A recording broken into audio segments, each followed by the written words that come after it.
ओम शांति। आज 5 मई की बाबा के साकार मुरली के महावाक्य हैं कि जो बच्चे बाबा को बहुत अच्छे से याद करते हैं, जिनका बुद्धि योग भगवान से बहुत अच्छा है, नजदीक है, उनको साक्षात्कार भी होता रहेगा। उनको शांति धाम और सुख धाम का भी अनुभूति होती रहेगी।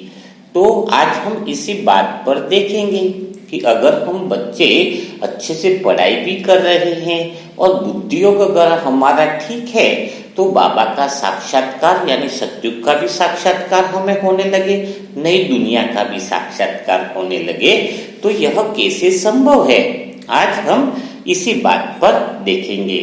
तो सभी आत्माएं तैयार हो जाओ इस चीज के लिए कि हम नई दुनिया का साक्षात्कार कैसे कर सकते हैं। शांति धाम का साक्षात्कार क्या संभव है? तो बिल्कुल संभव है। तो हेडिंग लिख लीजिए, क्योंकि आज आपको साक्षात्कार करने की वह विधि आपको मिल ही गई, समझो, ठीक है ना। तो डायरी में लिखो साक्षात्कार करने की सही विधि।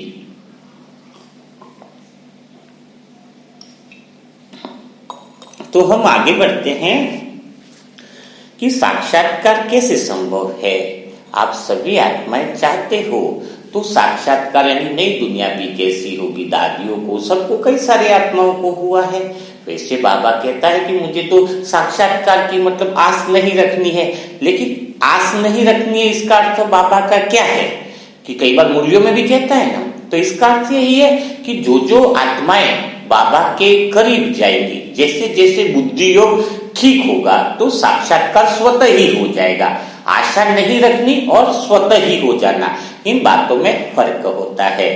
तो साक्षात्कार के लिए हमें क्या करना होगा, तो मैं अपना अनुभव ही आपके सामने शेयर करना चाहूंगी। मैं आत्मा, क्योंकि मुझे आत्मा को लगभग पूरा ट्रांस में रहते हुए 2-2 दिन तक रहा मैं, है ना।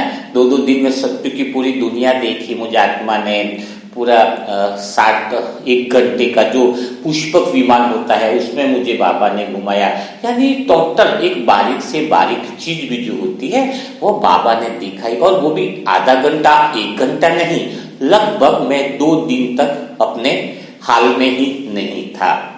आप मुझे आत्मा के अनुभव वाला जो वीडियो है उसको आप देख सकते हो। लेकिन मुझे कैसे हुआ, वो साक्षात्कार का बेस क्या था, क्या ऐसा बेस था जिससे मुझे बहुत सारे अनुभव और वो सारी चीजें मुझे देखने को मिली।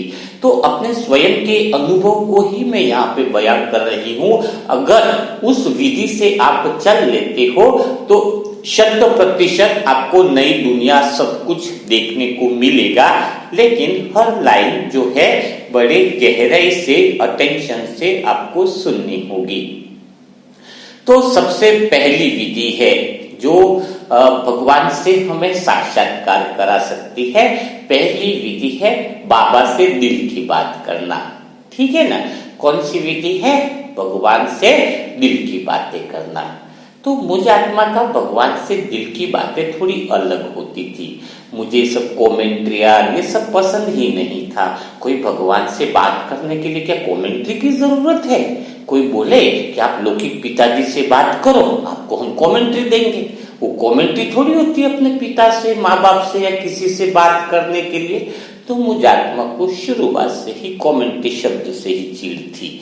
ये लगा देना, वो कर देना, बैठ जाना, है ना, ये तो कुछ मजा नहीं आता था। तो बाबा से थोड़ी मेरी बातें एकदम बिना दूरी की होती थी।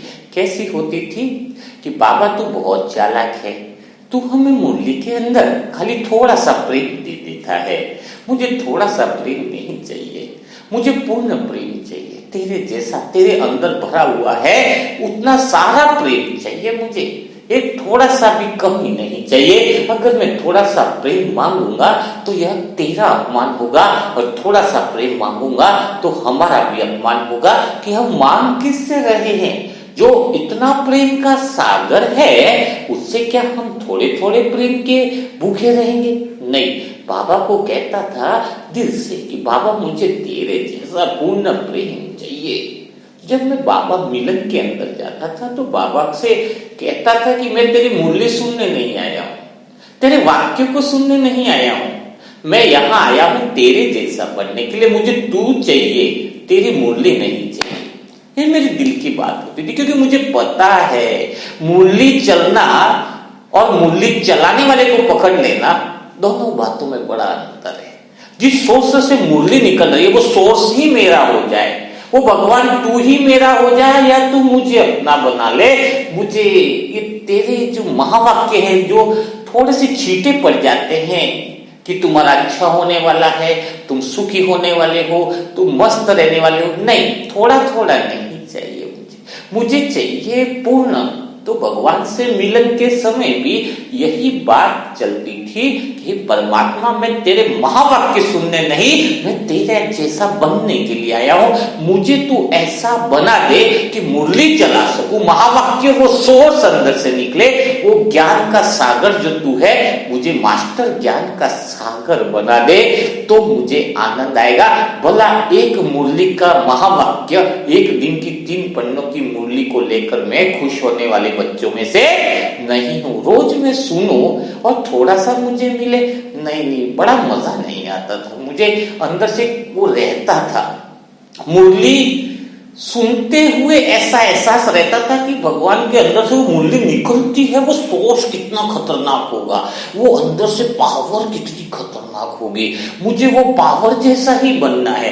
भगवान मुझे तेरे जैसा ही बनना है, या तू तो मेरा हो जा या मैं आत्मा तेरी हो जाऊं, लेकिन बस हो जाऊं मैं तेरे जैसा। किसी का प्रेम पत्र पढ़कर उसके जैसा थोड़ी हो सकते, लेकिन प्रेम में समा सकते हैं, प्रेम में डूब सकते हैं, प्रेम की गहराइयों में डूब सकते हैं। तो बाबा से दिल की बात थोड़ी लेवल की करो, थोड़ी थोड़ी चीटें ले ले प्रेम की, करुणा की, दया की। मेरे बच्चे तुम ठीक हो, तुम ठीक होने वाले हो, क्या इतने में आप लोग खुश हो? या मुरली से, मुरलीधर से प्यार होना चाहिए? मुरली से तो है, पर मुरली तो खाली समझ के लिए है। वो किन बच्चों के लिए मुरली? जो छोटे छोटे छींटे लेने के लिए आते हैं, जो मुरली सुनने के लिए आते हैं और छोटी छोटी चीजों को पाकर खुश हो जाते हैं।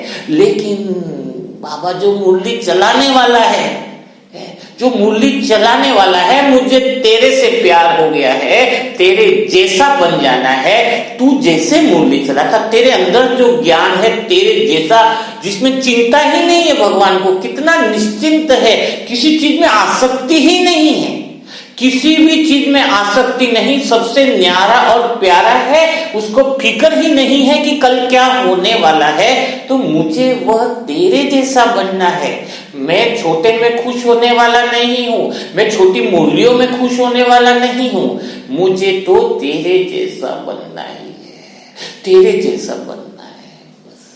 तो ये पहली बात जब आपके दिल में हो जाएगी, कुछ सोच ऊंची हो जाएगी, बाप समान बनने की ललक लग जाएगी, जो मुरली चलाने वाला है उसके जैसा ही बन जाना है।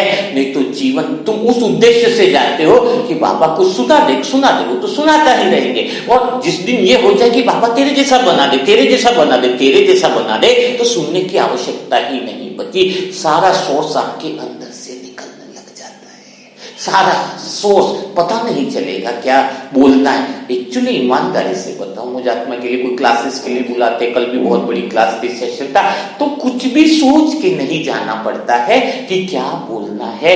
बाबा बुला रहा है, उसके समान स्थिति में वो बुला रहा है कि क्या बोलना है।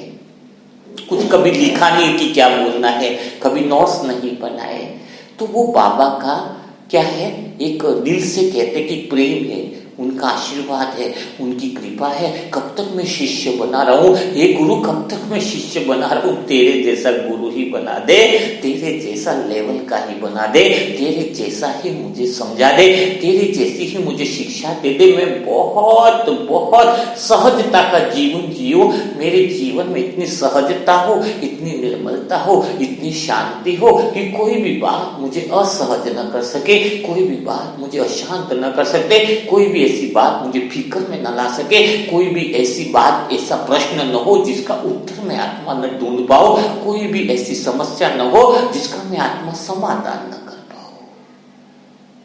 तो आप जैसा अंदर बिलीव, जैसा लक्ष्य लेकर चलते हैं, वैसा आप बन जाते हैं। वैसा आप बन जाते हैं। अभी आप कैसे सुनते हो मुरली? थोड़ा कुछ सुनने को मिल जाए, थोड़ा कुछ नई बात में, थोड़ा थोड़ा थोड़ा। बाप है पूर्ण और तुम हो थोड़ा थोड़ा थोड़ा, 80 साल हो गए, थोड़ा थोड़ा थोड़ा। तो यह फर्क आ रहा है जो हमें साक्षात्कार तक नहीं पहुंचाता है। तो पहली बात आपको समझ में आ गई होगी, साक्षात्कार करने के लिए बाप से दिल की बातें करनी है और दिल की बातें शेयर करनी है बाबा से, जैसे मुझ आत्मा ने करी है। दूसरी बात जो अटेंशन रखनी है, जिससे आप बहुत जल्दी ही बाबा के या नई दुनिया के सबके साक्षात्कार करने लग जाओगे। आपको दूसरी बात पे बहुत ज्यादा अटेंशन देना है, बहुत ज्यादा अटेंशन देना है, ठीक है।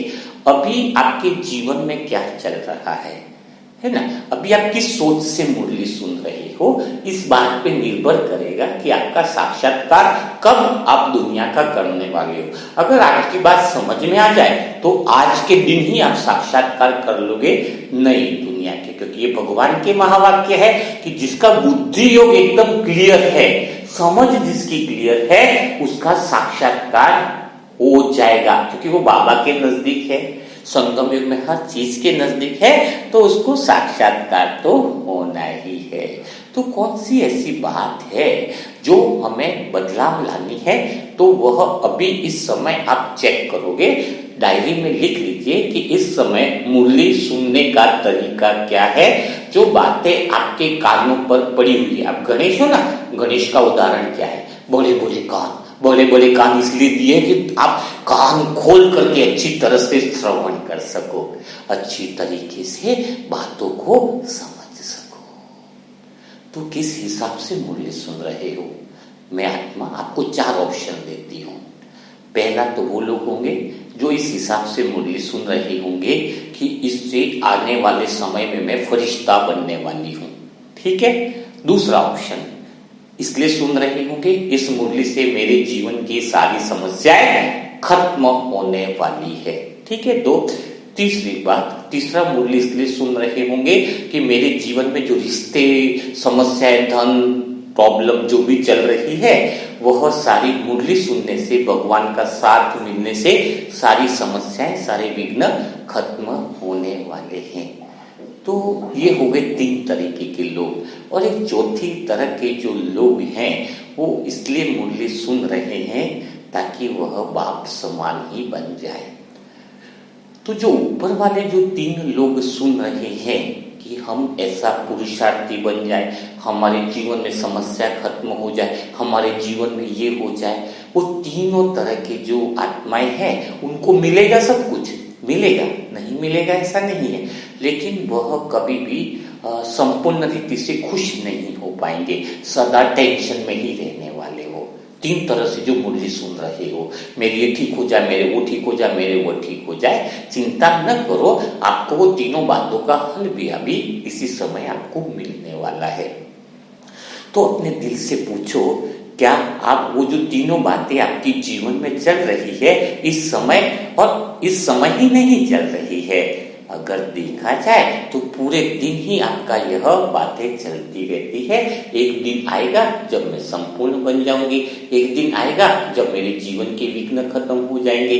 तो ये तीनों आत्माएं आप जो सोच रही हो, एक दिन आएगा जब मैं ठीक हो जाऊंगी, यहाँ पर दूसरी लाइन लिखी है, यह लाइन बहुत बड़ी गलत है। एक दिन आएगा जब मैं संपूर्ण बनूंगी, एक दिन आएगा जब मेरी समस्याएं खत्म होंगी, एक दिन आएगा जब मेरे विघ्न खत्म होंगे, यह लाइन ही गलत है, ठीक है ना। इस लाइन को आज से सुधार करने की आवश्यकता है, इसी पल से सुधार। वो एक दिन कभी नहीं आएगा जब आपकी सारी समस्याएं खत्म होगी, वो एक दिन कभी नहीं आएगा जब आप संपूर्ण बनोगे। इसका कारण है क्योंकि मम्मा का स्लोगन भी है ना, अभी नहीं तो कभी नहीं। इसका सही अर्थ जिसने समझ लिया उसकी जिंदगी बदल जाएगी। क्या है अभी नहीं तो कभी नहीं, इसका अर्थ क्या है, और एक दिन वो क्यों नहीं आने वाला है जब आपकी समस्या विघ्न खत्म होने वाले हैं। 80-85 साल तो हो गए, अभी तक तो वो दिन आया नहीं, तो आगे भी कौन सा करिश्मा हो जाने वाला है जो दिन आ जाएगा, क्योंकि वो विधि को गलत पकड़ रखा है। तो क्या विधि है जो गलत पकड़ रखी है आपने, यह देखो। जब भी आप समय की बात करते हो कि 10 दिन बाद धन की समस्या खत्म होने वाली है, मुझ आत्मा के शरीर की समस्या खत्म होने वाली है, मैं आत्मा तीव्र 1-2 महीने बाद तीव्र पुरुषार्थी बनने वाली हूँ, यह बात इसलिए गलत है, उन लोगों के लिए विशेष गलत है जो साक्षात्कार करना चाहते हैं। बाकी सब लोगों के लिए ठीक है ना, क्योंकि जो जिसको पाना चाहता है वो वैसा करेगा। मैं तो क्लियर बोलता हूं, मैं आत्मा भी बाप समान बन रही हूं, तो आप खाली बाबा के वाक्य सुनने के लिए आए हो, कुछ पाने के लिए आए तो बाबा के वाक्य आपको मिल जाएंगे, और बाबा को पाने के लिए आए हो तो फिर बात अलग होने वाली है। कुछ समझ में आएगा, बाप ही बनने वाले हो, बाबा जैसा ही बनने वाले हो, वो ही बनना है, तो फिर बात कुछ अलग है। तो वो 3 बातें क्या गड़बड़ कर रही है, वो यह है कि आपके मन में आप अभी ये जो बातें बोल रही हो कि मैं फरिश्ता बनने वाली हूँ, मेरी समस्या खत्म होने वाली है, इसका अर्थ है कि आप टाइम में जी रहे हो। किस में जी रहे हो? समय में। यानी समय की बात वही करता है जो देह भान में होता है। जो देह भान में है ना, वह समय की बात करता है। यानी आप क्या बोल रहे हो, कल ऐसा हो जाएगा, 1 महीने बाद ऐसा हो जाएगा, तो टाइम की बात कौन करता है? टाइम की बात देह करता है। देह ही पैदा होता है तो टाइम होता है, मरेगा तो टाइम होता है। जीवन में सारे काम मन जो है वो टाइम में ही बांधता है, क्योंकि मन और शरीर का स्वभाव है, एक प्रकृति है कि वह समय में उलझा के रखती है। कल होने वाला है आशा ही रखती है, कुछ गड़बड़ हो जाए तो वापस क्या करेगी, अभी 6 दिन बाद और होने वाला है। यह देह की और मन का स्वभाव है समय में बांधना। क्या है? अब समय में बांधना, इसको अर्थ अलग ले लिया, धीरज धर्म हुआ, इसका अर्थ ही अलग ले लिया। यानी तुम्हारे फल लगेंगे, अब बीज आप रोपोगे फल लगेंगे, क्या पता फल लगे ना लगे, क्या पता वह ऋतु आए तब कुछ गड़बड़ हो जाए, अच्छा फल लग जाए तो क्वालिटी का लगे कि नहीं लगे। इसका मतलब समय में बंध गए तो आपको चिंता में बंध गए। जब समय में बंधे हो तो डर तो लगेगा ही ना। डर, अभी आप डर में तो हो ना, कोई समस्या खत्म होने वाली है, नहीं हुई तो गारंटी क्या है कि हो ही जाए। आता है ना बात। क्यों है ये सारी बातें? क्योंकि आपके शरीर का और मन का स्वभाव है समय में बंधना। टाइम में आप बंधे हुए हो, ऐसा होगा वैसा होगा, और इस शरीर और मन के स्वभाव और इसकी प्रकृति को आप बदल नहीं सकते। मनुष्य को बोलो तो उड़, तो उड़ेगा तो नहीं। उड़ता हुआ पक्षी को बोलो पानी में तैर, तो पानी में तो तैरेगा नहीं, क्योंकि वो उनका स्वभाव है। सूर्य को बोलो बारिश कर दे, तो सूर्य बारिश तो नहीं करेगा नहीं। सूर्य को बोलो ठंडक दे दे, ठंडक तो देगा नहीं, उसका काम तो गर्मी देना है, उसका स्वभाव ही गर्मी का है। तो आपके मन का जो स्वभाव है, आपके शरीर का जो स्वभाव है, वो क्या है? समय में बांधता है, वो हर बात को टाइम में लेकर के जाता है और फंसा के रखता है, उलझा के रखता है। इसके लिए फिर आपको क्या करना है, इस बात को बहुत अच्छे से आपको समझना है। तो जैसे बीज रोपा है, आगे फल लगेंगे, ये होगा, तो तन और पेड़ में लगना यानी देह बांधनी है। आप मन के स्वभाव को और देह के स्वभाव को बदलने की कोशिश मत कीजिए। आप सीधा मूल बन जाइए, आप सीधा बीज के अंदर स्थित हो जाइए। बीज कौन सा है? आत्मा का रूप जो है वो पूर्ण रूप है, वह बीज रूप है। आप सदा के लिए संपूर्ण अपने स्वरूप में स्थित हो जाइए। आत्मा का जो बीज रूप है उसमें क्या है? बीज रूप में आपको फल की इच्छा नहीं करनी रहती है, क्योंकि बीज जो है वो इतना पूर्ण रूप है, वह ऐसा मौन है जिसमें कोई आवाज सुनने की इच्छा इसलिए नहीं है कि जो अभी आवाजें चल रही है वह भी मुझ आत्मा के बीच में समाई हुई है। जो भविष्य में आवाजें जो सुनाई देने वाली है वह भी मेरे अंदर ही है। पहले की जो आवाजें हैं वो भी कहीं गई नहीं है, वह भी सारी मुझ आत्मा में समाई हुई है। जो फल निकलने वाले हैं वह स्वतः ही मेरे अंदर समाये हुए हैं, ऑलरेडी है। और जो पुराने जन्म जन्मांतर में सतयुग के फल जो मिले, त्रेतायुग के जो फल मिले, तो पुराने फल जो मिले हैं वह भी कहीं गए हुए नहीं है, वह भी फल मेरे अंदर ही समाये हुए हैं। जब किसी पूर्ण रूप से पूर्ण निकले तो वह अपूर्ण नहीं बनता है, वह सदा पूर्ण में ही रहता है। तो हमारा अटेंशन, हमारा ध्यान सारा बीज रूप यानी मूल रूप पे होना चाहिए। जब हम आत्माएं अपने मूल रूप में रहती है, जब हम आत्माएं अपने बीज रूप में रहती है, तो क्या होता है बीज रूप में, यानी हम पूर्णता के एहसास में ही हैं। मन का स्वभाव उसके ऊपर छोड़ दो, शरीर का स्वभाव उसके ऊपर छोड़ दो, जो कहता है कि कल होने वाला है, भविष्य में ऐसा सब ठीक होने वाला है। तो मैं आत्मा क्या करूंगी, उसके स्वभाव में चेंज नहीं लाऊंगी, मन के अंदर स्वभाव में परिवर्तन नहीं लाऊंगी, देह के स्वभाव में परिवर्तन नहीं लाऊंगी, लेकिन मैं आत्मा जो पूर्ण हूं, पूर्ण में क्या करूंगी, मुस्कुराऊंगी, आनंद लूंगी कि मन को क्या बोलूंगी, हाँ आने वाला है। लेकिन इसके पीछे मेरा भाव यह है कि सब फल मुझे मिले हुए ही हैं, मेरे से इस दुनिया में कोई ऐसा फल नहीं है कि जो बाकी हो। समुद्र से कोई चीज बाहर निकली तो समुद्र में समाई हुई है। मुझ आत्मा के पूर्णता में कोई ऐसी चीज नहीं है जो बाकी हो। सारे ब्रह्मांड की अनंत शक्तियां मुझ में समाहित है। सारा ब्रह्मांड, सारा प्रकृति के पांचों तत्व मुझसे ही निकले हुए हैं।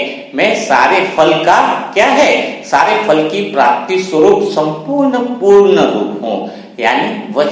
यानी अब मैं क्या हूं, मन बन के मुरली नहीं सुन रहा हूं। आप जब कोई आशा लेके बाबा के पास जाते हो, मेरा ये ठीक हो जाए, मेरा वो ठीक हो जाए, यानी आप समय में जी रहे हो, तो बाबा निराश नहीं करता है उन आत्माओं को जो मन बंद कराता है। तो बाबा को छींटे दे देता है, हाँ आप संतुष्ट आत्मा हो, आपका ठीक होने वाला है, आपके साथ स्वयं भगवान है। तो मन जो उम्मीद लेकर आता है कि मुझे क्या वो भविष्य में फल मिलेगा, तो शांति दे देते कि भाई हाँ मिलने वाला है। तो हमारे पास भी कोई आता है कि हम ठीक होने वाले हैं, तो उसको वैसी वाणी प्रदान की जाती है, उसको वैसे शब्द प्रदान किए जाते हैं। लेकिन कोई हमारे जैसा बनना चाहता है, कोई बाप समान बनना चाहता है, तो फिर बात ही कुछ अलग हो जाती है। तो आप बाबा से मुरली क्या सुनना है, मन बन के सुन रहे हो, देह बन के सुन रहे हो, जिसमें इच्छा, आशा, अपेक्षा और कामनाएं लेकर के सुन रहे हो, तो आपको हो जाएगी वो पूरी। कहते ना मैं बाबा का बना तो हमारे घर में शांति हो गई, मैं बाबा का बना तो ये हो गया, मैं बाबा, वो खत्म भी नहीं होने वाला है। लेकिन आपको कुछ अल्पकाल की प्राप्तियां होती रहती है, क्योंकि वो तो भगवान के महावाक्य है ना। तो लेकिन अगर समय में ही बंधे हुए हो कि मैं कल बनने वाला हूं देवता है, अभी इसमें बनने वाला हूं, तो ये सब क्या हुआ, समय में आप बन गए। और समय में बंधे हो तो आप देहपान में ही हो। तो मम्मा जो उस समय थी, है ना, उस समय तो संगम बहुत बाकी था, कोई संगम का कोई टाइम तो हुआ नहीं था। तो मम्मा ने कैसा पुरुषार्थ किया कि अभी नहीं तो कभी नहीं। इसका अर्थ क्या है कि मैं अभी ही संपूर्ण हूं, अभी ही मुझे कोई कमी नहीं है, अभी ही मेरे अंदर पूर्णता है, अभी ही मैं बाप समान उस सोर्स में हूं जिससे मुरली निकलती है। मैंने उस सोर्स को ही पकड़ लिया है, मैं उस सोर्स के समान ही हो गई हूं। क्या हो गई हूं कि मैं उस सोर्स के समान ही हो गई हूं, बाप समान ही हूं। मुझे कुछ बनना नहीं है, मेरी कोई इच्छा नहीं है, मुझे ऐसा कोई फल प्राप्त करना ही नहीं है भविष्य में कि ये पाना, वो फल प्राप्त किया हुआ ही है।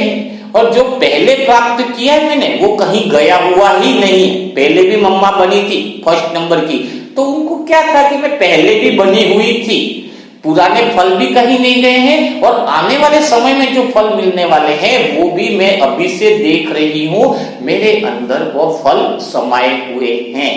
तो जब आप इस पूर्णता के भाव में स्थित हो कि मेरे अंदर वो फल समाये हुए हैं, तो अब आपका जीवन कैसा हो गया, नीचे क्या हो रहा है उसकी कोई चिंता नहीं है, उसकी कोई फिक्र नहीं है, क्योंकि आपकी दिव्य दृष्टि ये देख पा रही है कि आने वाले समय में आपके पास ऐसा ही फल आने वाला है जो सुखदायी ही है, जो शांति वाला ही है।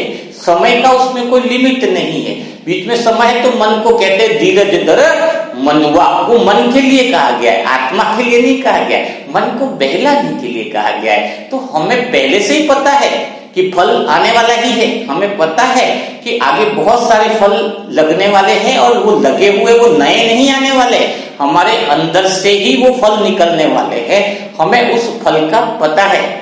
हमें कोई नए शब्द सुनने की कोई आशा नहीं है। अब हमारे पास ऐसा मौन है जिसमें मैं आने वाले 10 सालों की भी आवाज सुन पाऊंगी।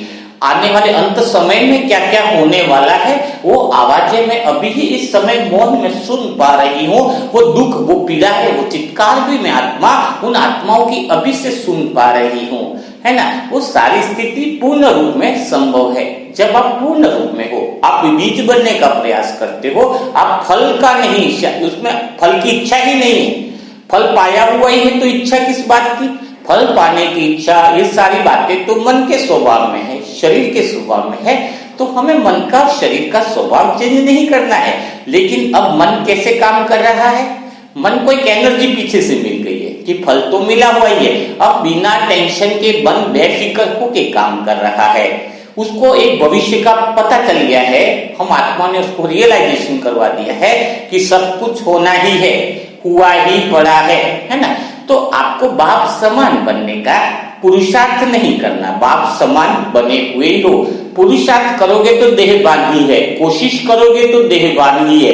वो कोशिशें अंत समय तक कभी पूरी नहीं होती है। इसी पल में आप पूर्ण रूप हो, इसी पल में बाप समान हो, इसी पल में तुम्हारे अंदर किसी चीज की कोई कमी नहीं है। इसी पल में तुम संतुष्ट हो। संतुष्ट इसलिए हो क्योंकि भविष्य में जो मिलने वाला है वह भी तुम्हारे अंदर ऑलरेडी अवेलेबल है। जो पहले मिला है वो भी तुम्हारा कहीं गया नहीं है, वो भी तुम्हारे अंदर है। तुमने जन्म जन्म के सुख भोगे हुए हैं, वह भी तुम्हारे अंदर है। तो तुम संपूर्ण रीति से पूर्ण हो।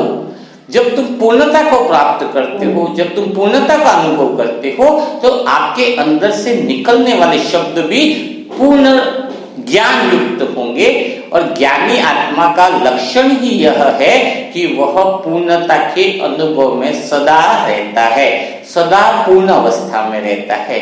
अभी मैं आत्मा स्वयं का अनुभव लूं तो मुझे किसी बात का फिक्र नहीं रहता है, न आशा रहती है, न इच्छा रहती है कि कल क्या होने वाला है। अंदर से पूर्ण रूप में यह एहसास है कि कल जो फल मिलने वाला है या 10 दिन बाद मिलने वाला, वो फल ऑलरेडी मैं पा चुकी हूँ, मैं उसको देख रही हूँ। मेरे से कोई चीज बची हुई नहीं है, मेरे से कोई चीज अनभिज्ञ नहीं है। मैं भगवान के उस सोर्स के समान हो चुकी हूँ जो बाप समान स्थिति है।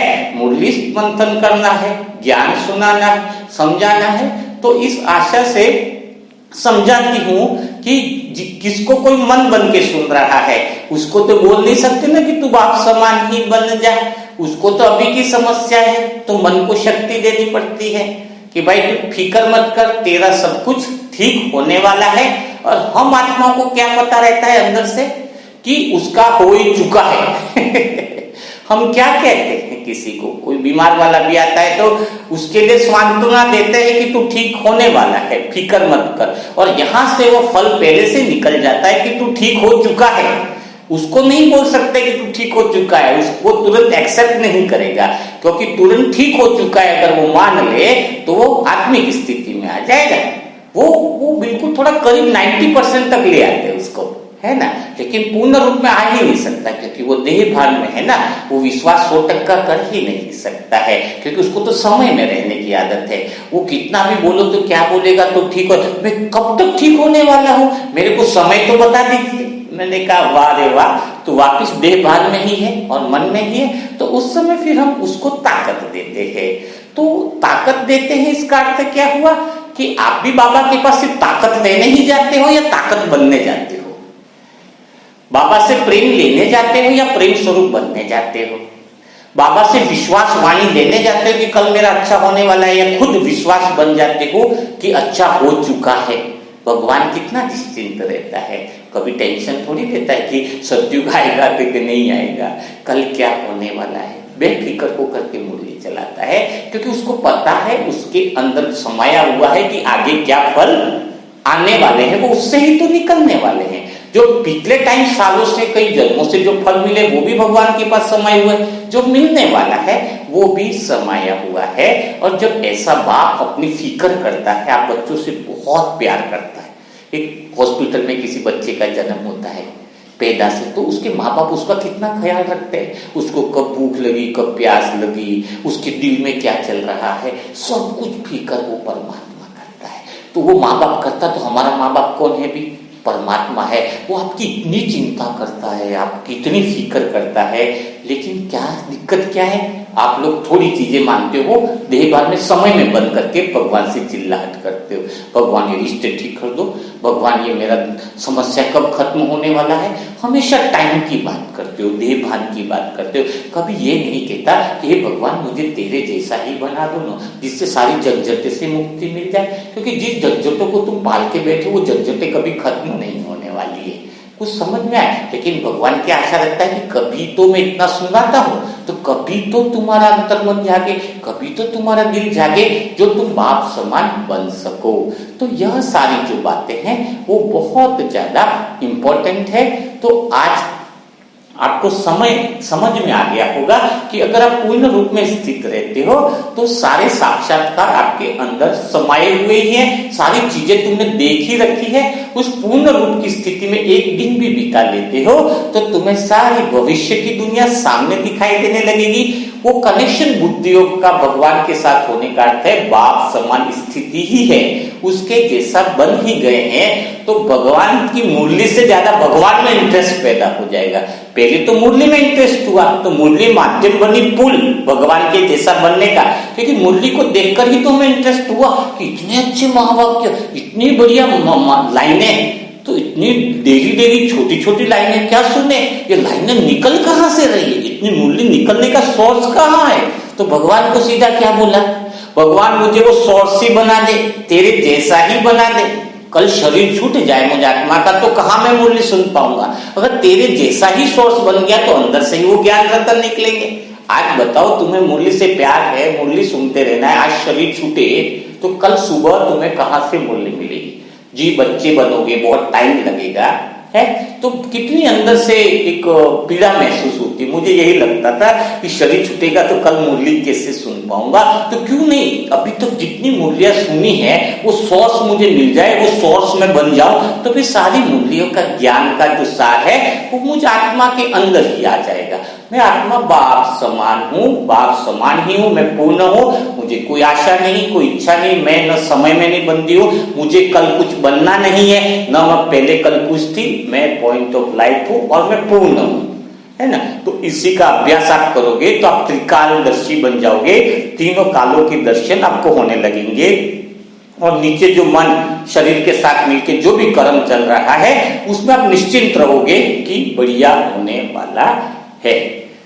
तो आज का मुरली मंथन कैसा रहा? आज के मुरली मंथन से आपके दिल में कौन सी बात टच करी वो कमेंट बॉक्स में लिखिए, क्योंकि कई लोग जो कमेंट बॉक्स पढ़ रहे हैं उनको बहुत फायदा हो रहा है। बहुत अच्छे आप मुरली मंथन के कमेंट लिख रहे हो कि आपने ये सीखा, आपने यह सीखा। मैं आत्मा वो कमेंट को पढ़ती हूँ, मुझे बहुत अच्छा लगता है कि कोई मन बन के पढ़ रहा है, कोई आत्मा बनकर पढ़ रहा है, तो आपकी अवस्था का भी इससे मुझे पता चलता है। तो कल फिर मुलाकात करेंगे ऐसे ही मुरली मंथन के साथ। तब तक के लिए सभी भाई बहनों को ओम शांति।